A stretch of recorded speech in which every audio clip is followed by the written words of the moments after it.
கர்த்தருடைய பரிசு நாமத்திற்கு ஸ்தோத்திரம் உண்டாவதாக. இன்றைய ஜீவ வார்த்தை நிகழ்ச்சியை கேட்டுக்கொண்டிருக்கும் அனைவரையும் கர்த்தருடைய பரிசு நாமத்தினால் வாழ்த்துகிறேன், ஆசீர்வதிக்கிறேன். இன்றைய சின்ன தியானத்திற்கு தேவன் கொடுத்த வேத பகுதி, அது மத்தேயு எழுதின சுவிசேஷம், அதில் 9ஆம் அதிகாரம் 31ஆம் வசனம். மத்தேயு 9:31. அவர்களோ புறப்பட்டு அத்தேசம் எங்கும் அவருடைய கீர்த்தியை பிரசித்தம் பண்ணினார்கள். இன்றைய தினம் இதை கேட்டுக்கொண்டிருக்கும் தேவ பிள்ளைகளே, தேவனுடைய கீர்த்தியை பிரசித்தம் பண்ணினார்கள். நீங்களும் கேட்டுக்கொண்டிருக்க தேவ பிள்ளைகளாக நீங்களும் என்ன செய்ய வேண்டும் என்று தேவன் உங்களை அழைக்கிறார் என்றால், அவருடைய கீர்த்தியை, அவருடைய மகிமையை, அவருடைய வல்லமையை பிரசித்தம் பண்ணுங்கள். பூமியில் உள்ள உங்க பக்கத்தில் இருக்கவங்களுக்கு, சொந்தக்காரங்களுக்கு, தெரிஞ்சவங்களுக்கு, நண்பர்களுக்கு தேவனுடைய வல்லமையை, தேவனுடைய மகத்துவத்தை, அவர் உங்களுக்கு செய்த அதிசயமான அற்புதமான காரியங்கள், வாழ்க்கையிலே நடந்த அதிசயமான அற்புதமான காரியங்களை அடுத்தவருக்கு சொல்லுவதற்காக தேவன் உங்களை அழைக்கிறார். இது ஒரு வகையில் சொல்லப்போனால் சுவிசேஷத்தை அறிவிப்பது இப்படிதான். நான் இயேசு கிறிஸ்துவை நம்பினேன்ப்பா, அவர் எல்லா பாட்டிலிருந்து விடுவித்து விட்டார். நான் மரண படுக்கையில் இருந்தேன், ஆண்டவரை என்னை காப்பாற்றும் கேட்டேன், தேவன் என்னை விடுவித்தார். பயங்கர கடன் பிரச்சனையில் இருந்தேன், ஆண்டவர் நோக்கி கூப்பிட்டேன், கடன் பிரச்சனையிலிருந்து விடுவித்தார். நான் கொடுத்துக்கிட்டு இருக்கேன். என் பிள்ளை வேலை இல்லாமல் இருந்துச்சு, தேவனை நோக்கி நான் கூப்பிட்டேன், ஜெபம் பண்ணேன், ஃபாஸ்டிங் போட்டேன், கர்த்தர் என் பிள்ளைக்கு அருமையான வேலையை கொடுத்தாரு. நினைப்பதற்கும் வேண்டிக் கொள்வதற்கும் அதிகமாக கிரியை செய்கிற தேவன் நம்ம வேதத்தில் படிக்கிறோம். அது உண்மையிலே செய்கிறவர், செய்யாமல் போகிறவர் கிடையாது. ஆனால் கேட்கிற எவனும் பெற்றுக்கொள்கிறான்னா, கேட்கிற எவனும் பெற்றுக்கொள்கிறான் உண்மைதான். ஆனால் அதிலேயே யோவானிலே அடுத்து ஒரு பாருங்க, என்னாமத்தின் நிமித்தம் நீங்கள் எதை கேட்டாலும் அதை தருவேன். அப்போ தேவ நாம மகிமைப்படும் காரியங்களை பெற்றுக்கொள்ள வேண்டும், கேட்டு பெற்றுக்கொள்ள வேண்டும். இதில் பாருங்க, பிரசித்தம் பண்ணினார்கள். யாரு? அந்த 2 குருடர்கள், வந்த குருடர்கள் மத்தியில் பார்த்தா 2 குருடர்கள் சொல்லப்பட்டிருக்கிறது. அவங்க வராங்க, தேவனை பார்வையடைந்து போகிறாங்க. பிறவி குருடர்கள் அவங்க பார்வையடைந்து போகிறாங்க. போகும்போது இயேசு கிறிஸ்து அவங்களை குணமாக்கிட்டு ஒரு வார்த்தை சொல்கிறாரு. அடிக்கடி இந்த வார்த்தையை நான் நினைப்பேன், ஏன் இது யாருமே சொல்லாதீங்கன்னு தேவன் கட்டளையிடுறாரு. நீங்கள் இதை போய் யார்ட்டையும் சொல்லாதீங்கப்பா அப்படின்றாரு. ஆனால் இயேசுக்கு தெரியும், இவங்க சும்மா இருக்க முடியாது, இவங்களால பெற்ற நன்மையை இவங்க உலகம் ஃபுல்லாக போய் சொல்லுவாங்க அப்படின்னு. ஆனால் அவங்க என்ன பண்ணாங்க, உலகம் ஃபுல்லாக போய் பிரசித்தம் பண்ணினார்கள். நம்ம ராஜாக்கள் இதெல்லாம் படிக்கும்போது பார்க்குறோம், பயங்கர பஞ்சம், தேசத்தில் பஞ்சம், எதிர்நாட்டுக்காரன் முற்றுகை போட்டிருக்கான். குடி தண்ணி கூட தேசத்துக்குள்ள வரல. 5 குஷ்டரோகிகள் இருக்கவங்க, அம்மா பட்டி எடுத்து சாகிறதுக்கு அங்கே போவோம், அங்கே போய் கிடைக்கிறத பார்ப்போம். ஒன்றா கொள்ளட்டும், இல்லாட்டி சாப்பாடு அவையெல்லாம் கொடுத்ததை சாப்பிட போகிறாங்க. அங்கே போனால் தேவனால் உண்டான பயங்கரத்தில் எல்லாம் ஓடி போயிடுறாங்க.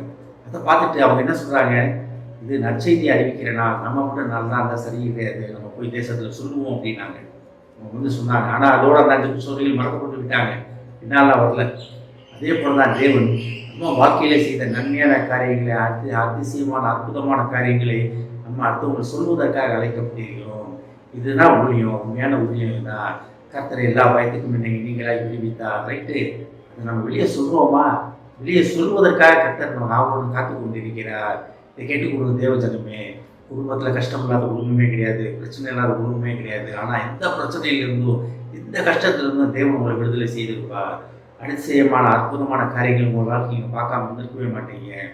துணி கடைக்கு போனீங்கன்னா அந்த கடைக்கு போனால் நல்ல குவாலிட்டியாக இருக்கும்ப்பா, இந்த ஹோட்டல் போனால் நல்லா சாப்பிடலாம்ப்பா, இந்த பெட்ரோல் பங்கில் போய் பெட்ரோல் போட்டிங்கன்னா கொஞ்சம் மைலேஜ் கூட கொடுக்கும், இந்த ஆள்கிட்ட போனீங்கன்னா நல்ல வேலை பார்ப்பாரு, இந்த வீட்டு வேலையை அவரை கூப்பிடுங்க நல்ல வேலை பார்ப்பாரு. எத்தனை பேரை நம்ம பிரஸ்தாபப்படுத்துகிறோம் உலகத்து மக்கள். ஆனால் தேவனை என்னைக்காச்சும் சொல்லுவோமா, கர்த்தர் எனக்கு சகலம் செய்தார், கர்த்தரை நம்பினேன், கர்த்தரை கேட்டேன், கர்த்தரை எல்லா காரியத்தையும் செய்து கொடுத்தாருன்னு. இதை கேட்டுக்கொண்டு தேவ பிள்ளைகளே, இந்திய தினத்தில் ஒரு முடிவு எடுப்போம். தேசமெங்கும் போய் தேவனை பிரஸ்தாபப்படுத்துவோம். அவர் உங்கள் வாழ்க்கையிலே செய்த காரியங்களை, அவர் உங்கள் வாழ்க்கையிலே செய்த நன்மைகளை, அவர் உங்கள் வாழ்க்கையிலே செய்த அதிசயமான அற்புதமான காரியங்களை எல்லாத்தையும் சொல்லுவோம். ஒரு முடிவு எடுப்போம். கர்த்தர் அதை கனப்படுத்த வல்லவராக இருக்கிறார், அவரோட காத்து கொண்டிருக்கிறார். ஆமென். ஜெபிப்போம். எங்களை அதிகமாக நேசிக்கும் அன்பின் பரலோக பிதாவே, தேசமெங்கும் போய் பிரஸ்தாபம் பண்ணினார்கள் என்று படிக்கிறோம் ஆண்டவரே. நாங்களும் அதே போல எங்களுக்கு தெரிந்த மக்கள் மத்தியிலே, உண்மை அறியாத மக்கள் மத்தியிலே, உண்மை அறிந்த மக்கள் மத்தியிலே நீர் எங்கள் வாழ்க்கையிலே செய்த அடையாள அற்புதங்களை, அதிசயமான காரியங்களை நாங்கள் போய் கர்த்தர் எனக்காக இதை செய்தார் என்று நாங்கள் சாட்சியாக சொல்வோம் என்று இன்றைய தினத்தில் முடிவெடுக்கிறோம் அப்பா. அதை சொல்லக்கூடிய மன பலத்தை, தைரியத்தை எங்களுக்கு தார மாட்டோம். இதன் மூலமாக உமது நாமம் உலகமெங்கும் எல்லார் மத்தியிலும் பரவ எங்களை ஒரு கருவியாக பயன்படுத்த அழைப்பதற்காக நன்றி ஆண்டவரே. அழைப்பை புரிந்து கொண்டதில் நிலைத்து நிறுத்தினோம் அப்பா. இதை கேட்டுக்கொண்டிருக்கும் ஒவ்வொருவரையும் ஆசீர்வதிக்கணும் அப்பா. ஒவ்வொரு குடும்பத்தையும் ஆசீர்வதிக்கணும் ஆண்டவரே. குடும்பத்தில் உள்ள ஒவ்வொருவரும் தாப்பனே நீர் செய்த அதிசயமான அற்புதமான காரியங்களை அன்னையருக்கு முன்பாக சொல்லி, கர்த்தர் என்னை எல்லா வயதுக்கும் நீங்களாக விடுவித்தார், கர்த்தர் என்னை பாதுகாத்துக் கொண்டார், கர்த்தர் என் காரியங்களை செய்தார் கேட்டார் என்று அன்னையருக்கு முன்பாக ஒரு சாட்சி பகர உதவி செய்யும்ப்பா. ஏஸ் தப்பனே, சாட்சி பகர உதவி செய்யும். ஒரு அன்னையருக்கு முன்பாக சாட்சி சொல்வதன் மூலமாக நீர் அவர்களை இன்னும் உயர்த்துவேன் என்பதற்காக நன்றி ஆண்டவர், நன்றி ஆண்டவர், நன்றி ஆண்டவர், நன்றி ஆண்டவர். தேசமெங்கும் உங்கள் வசனத்தை கொண்டு செல்லும் தேவ தாசர்களை ஆசீர்வதிக்கணும் அப்பா, ஆசீர்வதிக்கணும் அப்பா. ஒவ்வொரு குடும்பத்தையும் ஆசீர்வதிக்கணும் அப்பா. இயேசுவின் மூலமாக கேட்கிறேன் நல்ல பிதாவே, ஆமென். கர்த்தர் அவர்களை ஆசீர்வதிப்பாராக.